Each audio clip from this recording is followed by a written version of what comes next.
Hello and welcome to the European Report.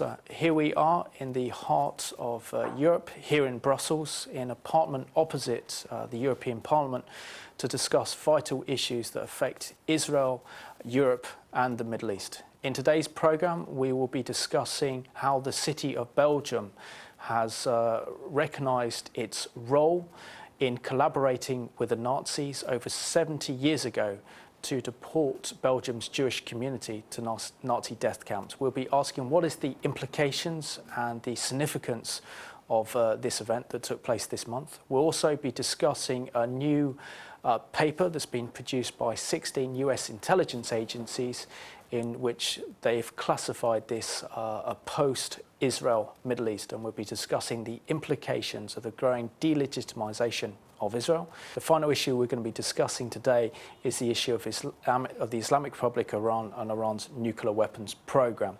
And today I'm joined by Andrew Tucker from the European Coalition for Israel and also Christians for Israel, based in Holland. So welcome to the program.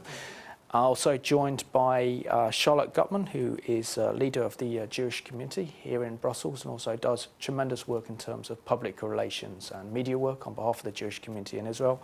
And we're joined by Yoel Mister, who works for the Israeli mission to the European Union in terms of public relations. So welcome to today's European Report.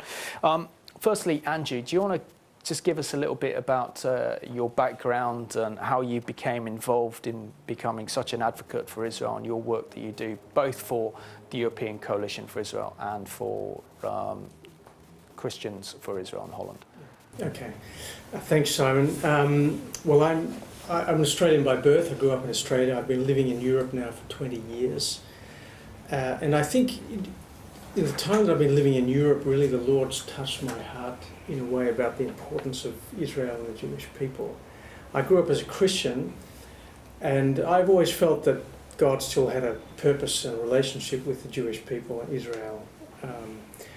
But it was a bit abstract, to be honest. And being in Europe, I've been, I think, confronted by the significance of the Jewish people today, and Israel as the Jewish people, and why that is biblically important for us as Christians.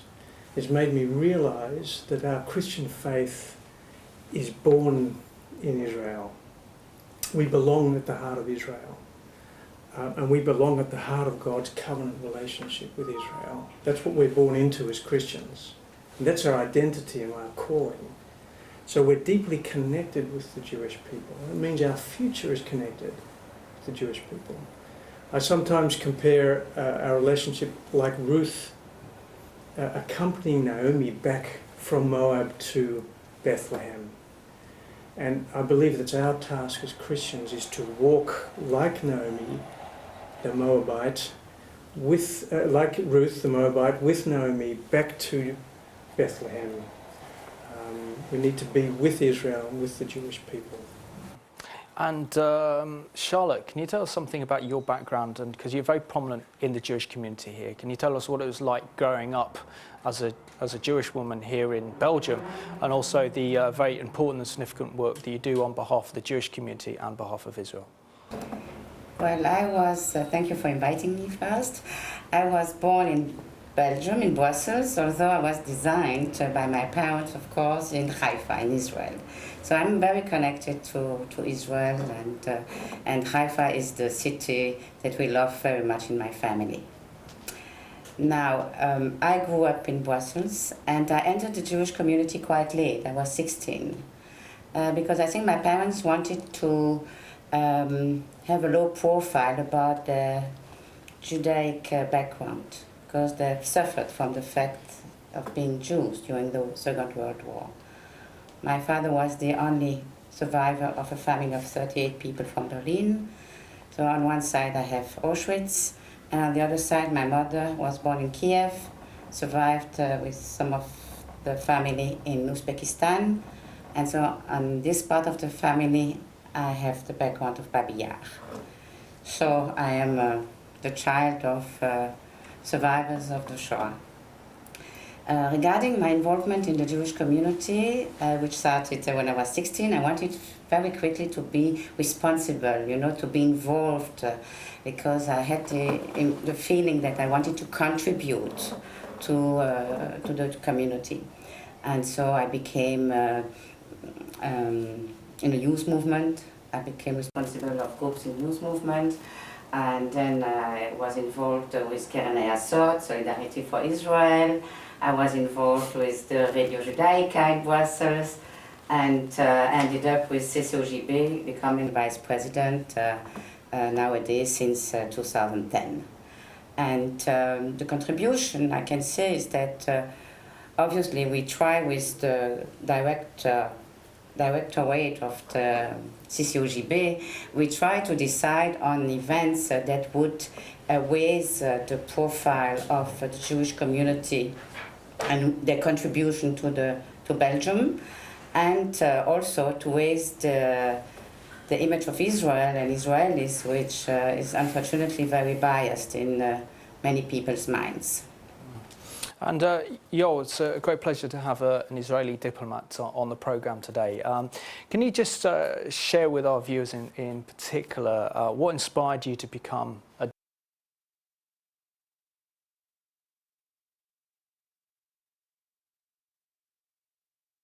First of all, thanks for having me too on this show, on this privileged panel.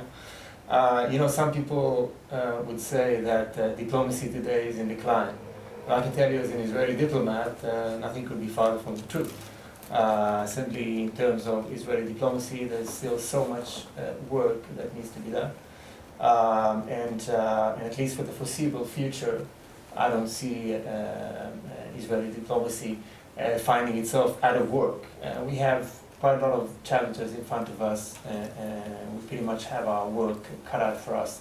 And we do what we can to try and meet those challenges, despite many difficulties that include a difficult working environment. You asked about Brussels.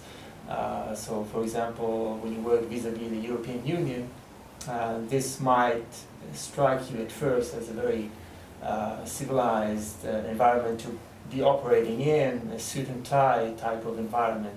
But beneath the surface, there are a lot of worrying trends that we need to be able to address and counter, and it's not always easy. One of the major challenges is to find the right partners to meet those challenges, because we know that anti-Israel trends and forces are also quite strong and persistent, and they promote their agenda in many ways. As for my personal story, it's probably a typical story of an Israeli. My parents had made Aliyah, namely they moved to Israel as immigrants from other countries back in the 60s. Where they had 3 children. I'm the youngest, and with all modesty, I think they are very proud to be able to say to their friends that they have a diplomat son, because I think that for them, as Zionists who materialize their Zionistic ideology and beliefs, and also as Jews who continue a heritage and a tradition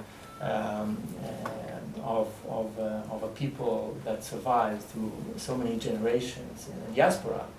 I think my profession in a way embodies the fulfillment of some of their dreams, and it makes me feel good also for them, and also for me. I think that I share with a lot of my colleagues the sense that being an Israeli diplomat is much more than just a job.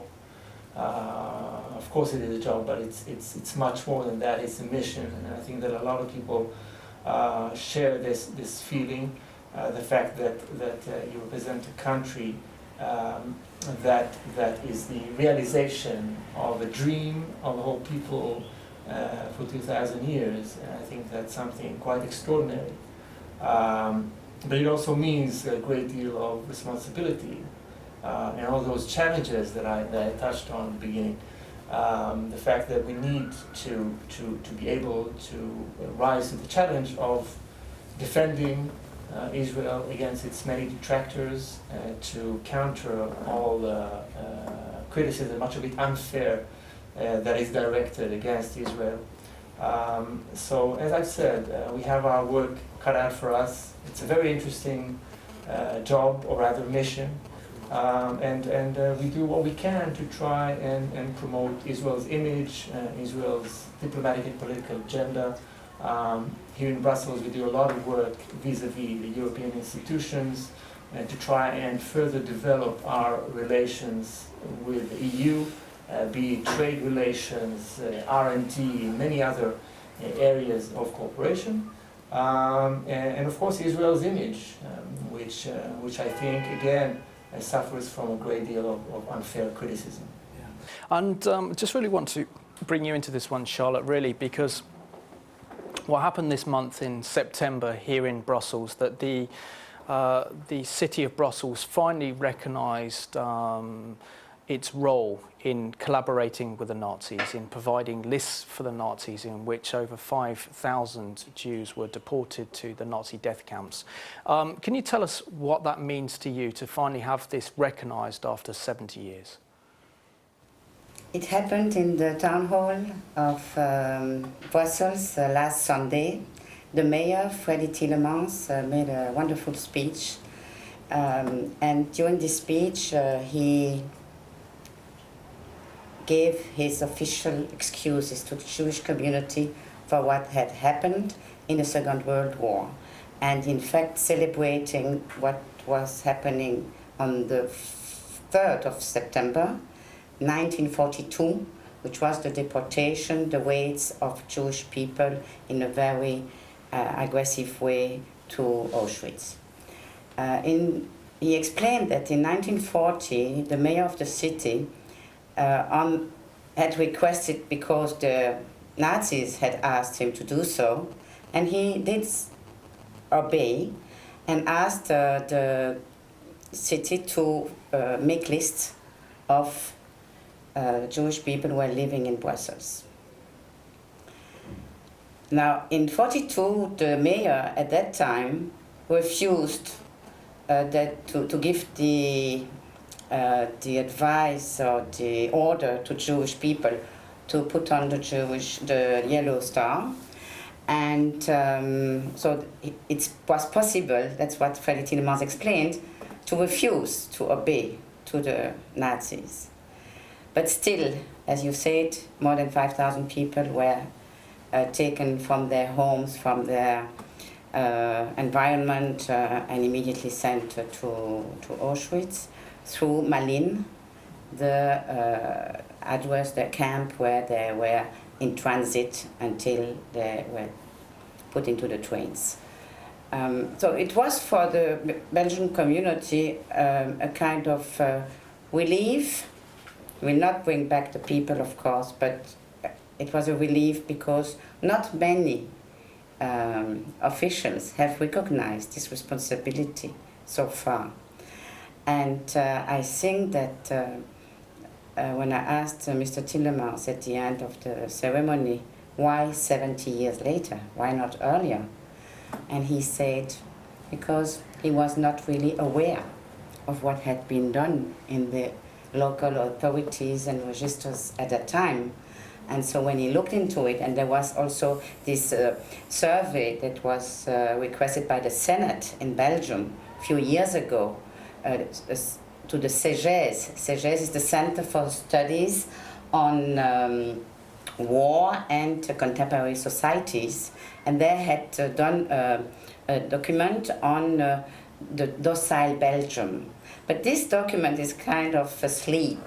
And so my president, Professor Dr. Sosnowski, has requested that this document would be revived now after this ceremony, that we hope so. And Mr. Tillemans promised that in his duty of memory, not only was he giving excuses, but he wanted to give a new duty to the CEGES, asking them to prepare documents for the educational programs in the schools in Brussels.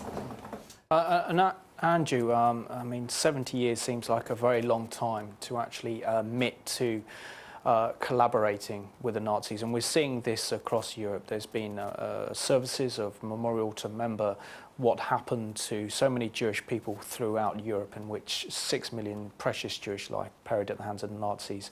Do you believe that this is symbolic and it's a good move, and this helps to really bring a little bit of healing and reconciliation to the Jewish community? I think, I mean, Simon, it is tragic, isn't it, that it takes so long for this even to be said. I mean, it's a wonderful thing, and I value it very highly, and I think it's a very courageous thing. Unfortunately, it's courageous to be able to say that today, where it should be the most normal thing in the world. But it seems to me that Europe has not yet, as a whole, confronted and dealt with what happened 70 years ago. I mean, Austria, in Hungary, in these countries, they have not dealt with what they did to the Jewish people. There have been incidents of repentance, recognition, the offering of excuses, wonderful things. But as nations, I don't believe that the nations of Europe have truly confronted and dealt with what they did as nations to the Jewish people. And it's as nations that they are accountable to God, I believe. Of course, we are individually as well, but God will hold nations accountable.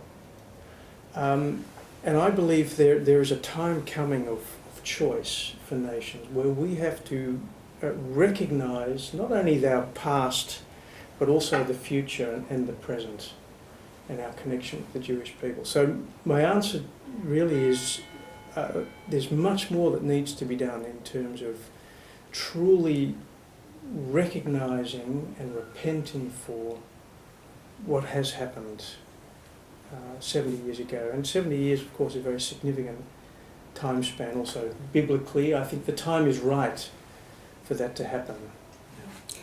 May I just add some figures, because you mentioned 5,000 were taken. In fact, 35% of the Jewish community at the time was deported to Auschwitz, and the community at the time was counting about 70,000 people. But I must admit, we have to admit, and he also admitted, Mr. Tielemans, that there were a lot of brave Belgian people who saved thousands of children and people from the deportation, who were hidden in Belgium. I think Belgium is one of the, I think it's the largest proportion of people in the country who have saved Jewish people during the war. Yeah. And I want to bring you in as an Israeli diplomat. Surely it's very, very important that countries like Belgium and France and other countries that have collaborated with the Nazis really come and ask for forgiveness for the Jewish community and also for Israel for the treatment of the Jewish people during World War II. Well, more generally speaking, I would say that the fact that 70 years after what happened, you have this type of recognition. There's several things that we can draw out of that. One of the things that strikes me, of course, is the time it took for something like that to be recognized. But of course, you can also see the positive in that as well. Namely, the fact that 70 years later, we are still able to talk about it, and we haven't put this in the back of our minds or in the past and forgot about it and moved on. As you know, survivors of the Holocaust are becoming fewer and fewer as the years go by. The same goes for the righteous among the nations that were mentioned by Charlotte, very courageous people. And I think it's extremely important because of this fact to keep the memory of the Shoah, of the Holocaust, alive in any way that we can. The fact that still 70 years after the Holocaust, there are opportunities to discuss what happened, to raise awareness, to talk about this in the media and create a public discussion, awareness, and debate about these issues. I think that's in itself a very important thing. I think another element this demonstrates is the enormity of what happened during World War II, and again the fact that still so many years afterwards new stories, new elements surface, stories of bravery but also of cruelty. This goes to show how unprecedented and how enormous this event was, not only in the history of the Jewish people, but in the history of mankind, of the world. Mm. And Charlotte, as we see many nations, particularly Belgium, here in Belgium, and the city of Brussels recognising their role in collaborating with the Nazis, and France has done the same only a couple of months ago. Isn't it important that European nations that have been involved in collaborating with the Nazis, A, admit their guilt, but have they also learnt the lessons of the show of the Holocaust? Because that's the most important question. Yes, it's a very sensitive question, because I'm not sure that we got so many excuses from countries throughout Europe, although we know that some countries were brave enough telling the Nazis that there were no Jewish people in their country, there were only Bulgarian, for instance. If they learned the lesson, I'm not sure. I'm not sure, because as was mentioned, there was a lot of ignorance about what happened during the Second World War, and the anti-Israeli propaganda, which is based on anti-Semitism initially, is also not helping the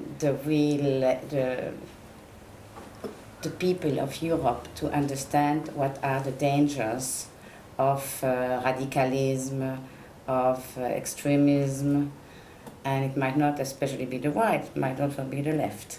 So we have to cope with stories that are unfair to Israel, and that people think, and the public opinion worldwide, unfortunately, in my opinion, was manipulated for more than 40 years in getting to this step today, where the tension is so high, so big, that I'm devastated by the situation today. I feel it strongly deep in myself that there is a danger, and this danger didn't come by itself, and not because of Israel did this or that wrong.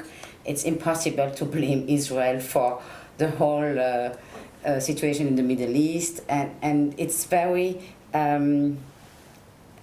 we are all puzzled in the community to see that still, knowing what's going on in Syria, for instance, and in other countries, that still people are taking the time and energy to blame Israel and to demonstrate against Israel. It's something is a bit too much, you know.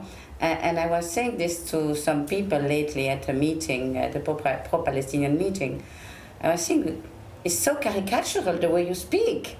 It's like there are no good people in Israel and no bad people in the Palestinian side. You have to be a bit more balanced and look into the situation with objectivity and not with caricatures, because this is what we are suffering from today. It's a big, big, huge caricature, and I'm afraid. I'm very afraid and concerned, because we know what caricatures led us to in the past. And Angel, I just want to bring you into this very much. When we look back at that period, that very, very dark period in Jewish history, and also a dark period in European history, in which 6 million Jews perished at the hands of the Nazis, and we saw the Nazis occupy virtually the whole of Western Europe. At the time, there were very few brave and courageous Christians who were willing to stand up and protect the Jewish people.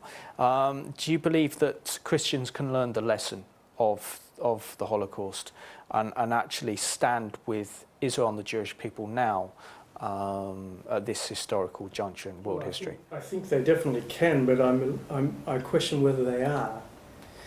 What happened 70 years ago didn't, this is what Charlotte is saying, it didn't just come out of nowhere. That was the product, in my view, of almost 2,000 years of Christian anti-Semitism. in the form particularly of replacement theology. And why was it that there were so few Christians who were standing up? There are many reasons, but one of the fundamental reasons is their whole thinking and conception about who they are as Christians and who the Jewish people are. Replacement theology really is underlined modern anti-Semitism.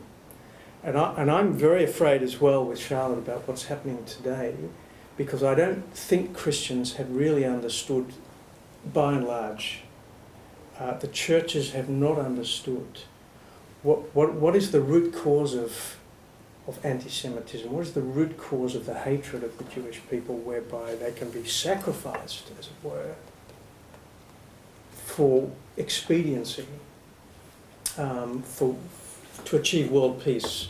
And what Chamberlain did in 1939 we're seeing happening day after day after day today. It's because we don't understand what God is doing with the Jewish people. He is bringing the people home. He is returning them because He has a loving purpose with them and with this world. God is doing a work of redemption in the world through the Jewish people. And it's not because He just